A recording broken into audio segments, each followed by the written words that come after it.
Et ce nouveau partenariat que l'Europe veut sceller avec l'Afrique, on en parle avec vous, Arnaud Zacharie.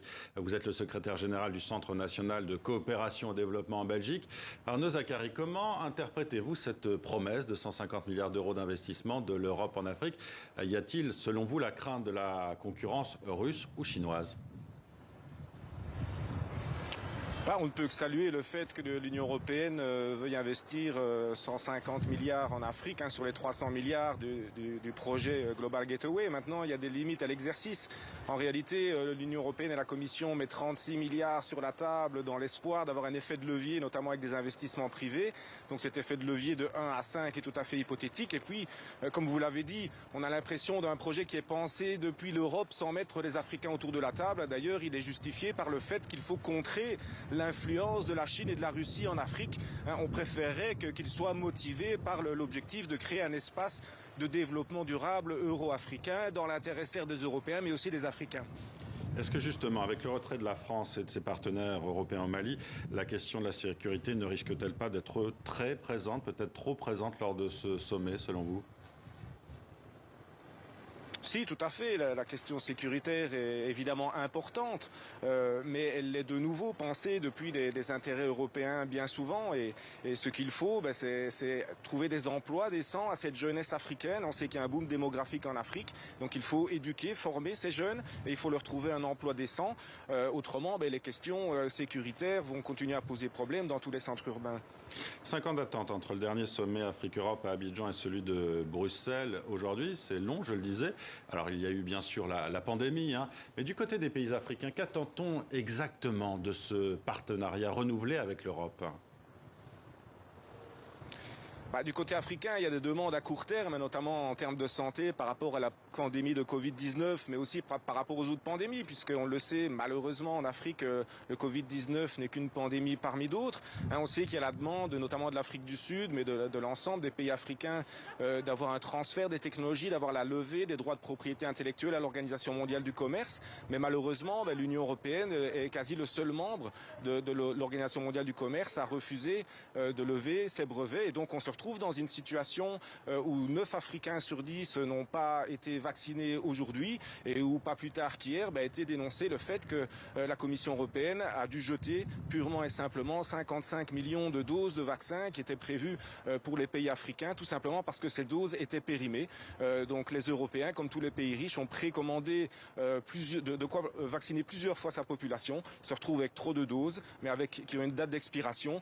Et donc finalement, l'Union européenne, depuis le début de l'année, a dû jeter davantage de doses qu'elle n'en a fourni à l'Afrique. Donc ça rappelle l'importance d'avoir des capacités de production en Afrique pour des vaccins, pour des traitements, non seulement face au Covid-19, mais face à l'ensemble des pandémies qui touchent le continent. Mais justement, toujours à propos de ces vaccins contre le Covid, il y a eu le scandale en fin d'année dernière de ces vaccins périmés, plus d'1 million de doses données au Nigeria, principalement par des pays européens.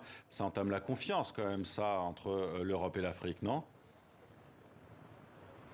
Oui, tout à fait. Et puis c'est aussi un mauvais calcul pour l'Europe, puisqu'on sait que l'inégalité vaccinale renforce les risques de variants qui peuvent être plus contagieux, voire résistants au vaccin. Donc on l'a vu, on le voit maintenant avec Omicron. Donc c'est dans l'intérêt de l'Europe d'avoir un espace euro-africain de développement durable, d'avoir un véritable partenariat d'égal à égal. Mais malheureusement, l'agenda européen, à la fois de la lutte contre l'immigration africaine et la création d'une grande zone de libre-échange euro-africaine est systématiquement mise en avant par les Européens. Or ça, ce n'est pas l'agenda des pays africains et on aurait intérêt, à mon avis, à plus écouter le point de vue des Africains, à plus écouter leurs besoins, parce qu'il va y avoir un grand défi en matière de création d'emplois et d'emplois décents dans le continent africain. Et justement, cette question de l'immigration, elle doit être évoquée durant ce sommet. Emmanuel Macron parle d'une immigration choisie alors que l'Europe verrouille de plus en plus ses frontières. Africains et Européens sont-ils sur la même ligne sur cette question ? Je crois que vous avez déjà répondu et que la réponse est non, non ? La réponse est non, bien sûr.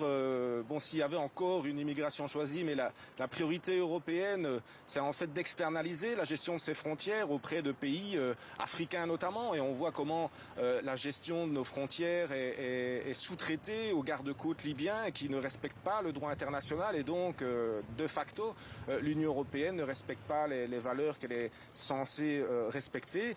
Là, on aurait intérêt à aborder la question des migrations et du développement dans l'intérêt des deux continents. Il y a évidemment un intérêt du côté africain à avoir des voies légales et sûres de migration pour ne pas que tous ces migrants risquent leur vie et souvent meurent dans la Méditerranée. Mais on a intérêt, nous aussi, Europe, continent vieillissant, à avoir une politique d'immigration, y compris économique. Donc c'est dans l'intérêt des deux parties d'avoir une véritable politique migratoire et de ne pas uniquement percevoir les migrants comme une menace qu'il faudrait refouler ou laisser absolument sur le continent africain.